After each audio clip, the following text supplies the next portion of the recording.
Pour bien commencer avec WordPress, il est important de savoir comment son interface est organisée. Dans la première formation, vous avez découvert comment créer votre compte WordPress ainsi que votre blog. Pour accéder à l'administration de votre blog, vous pouvez le faire de plusieurs façons. Dans un premier temps, connectez-vous au site de wordpress.fr.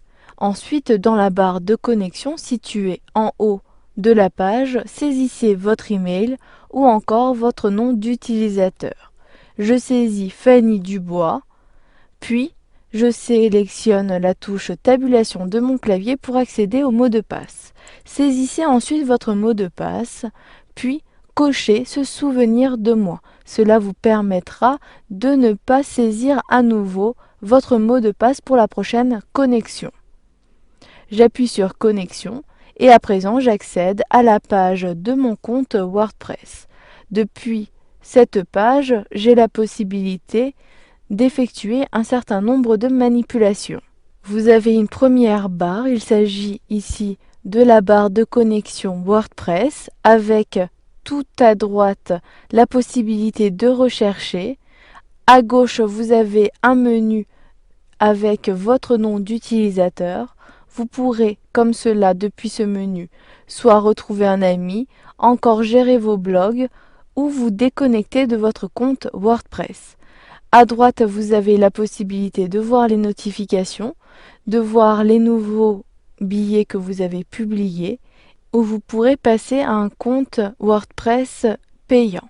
Ensuite, sur la page de votre compte, vous avez un menu ici avec plusieurs fonctionnalités ou encore rubriques. Vous avez la possibilité de créer un nouvel article sur votre blog en cliquant sur Nouvel article. À droite, vous accédez aux fonctionnalités de lecture. Je clique. Vous pourrez depuis cette rubrique ajouter vos blogs préférés. Cela vous permettra de récupérer les flux de ces blogs. Vous pourrez également gérer vos notifications, afficher les stats de votre blog ou encore accéder à votre blog depuis cette rubrique-ci. Tous les blogs de WordPress que vous avez créés apparaissent ici en liste. Pour accéder ensuite à votre blog et donc à l'administration de votre blog, sélectionnez le nom de votre blog. Vous accédez directement à la page de votre blog. Maintenant, pour accéder à l'administration, vous avez deux possibilités. Soit depuis l'adresse URL de votre blog, sélectionnez puis saisissez wp-admin. J'appuie sur la touche Entrée, j'accède directement au tableau de bord de WordPress, puis je clique sur Retour. J'ai la possibilité également d'accéder au tableau de bord depuis le menu situé en haut à gauche, puis sélectionner Dashboard ou encore Tableau de bord. Maintenant, sur ce tableau de bord, vous avez la configuration suivante. Vous avez dans un premier temps la barre de WordPress située en haut, avec les mêmes fonctionnalités que précédemment. Vous avez en plus le menu déroulant qui vous permet d'accéder au tableau de bord, de créer de nouveaux éléments sur votre blog, d'accéder encore aux commentaires, etc. Dans le volet de gauche de votre tableau de bord, vous avez des rubriques et lorsque vous sélectionnez une rubrique, vous avez des sous-rubriques. Donc ici, je suis sur le tableau de bord, donc à droite, j'ai les différentes informations de mon blog. Ensuite, les sous-rubriques concernant le tableau de bord, vous avez les commentaires, les statistiques ou encore vos blogs et les connexions. Pour accéder à une autre rubrique, sélectionnez la rubrique. Ici, je sélectionne boutique. Il s'agit de la boutique WordPress. Dans la zone de droite, j'ai la possibilité d'acheter des éléments de cette boutique.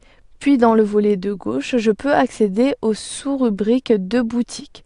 De même, vous avez une rubrique articles qui vous permettra d'éditer et de publier vos messages sur votre blog.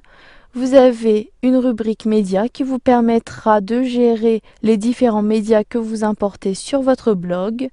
Vous pourrez ajouter des liens sur votre blog et donc d'ajouter différents liens pour les gérer depuis cette rubrique-ci. Il est possible également de créer des pages sur votre blog. Vous verrez qu'il est possible également de copier une page. Ensuite, vous avez une rubrique commentaires qui vous permettra de gérer les commentaires publiés sur votre blog. Vous avez d'autres rubriques telles que sondage ou encore évaluation qui permettra à vos lecteurs d'évaluer les différents éléments de votre blog.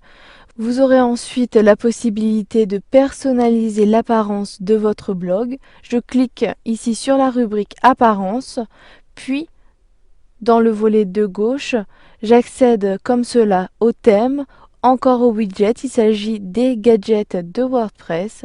Vous pourrez modifier votre arrière-plan. Ensuite, vous avez la possibilité de gérer les différents utilisateurs de votre compte. Puis, un peu plus bas, vous accédez aux outils de WordPress et également aux réglages de votre compte.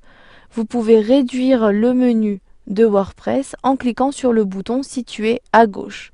De même, si vous réduisez la fenêtre de votre navigateur, ces rubriques n'apparaîtront pas forcément dans le volet de gauche. Pour faire apparaître votre menu, sélectionnez ici le bouton Afficher les menus. Vous avez vu dans cette formation comment l'interface de WordPress était organisée.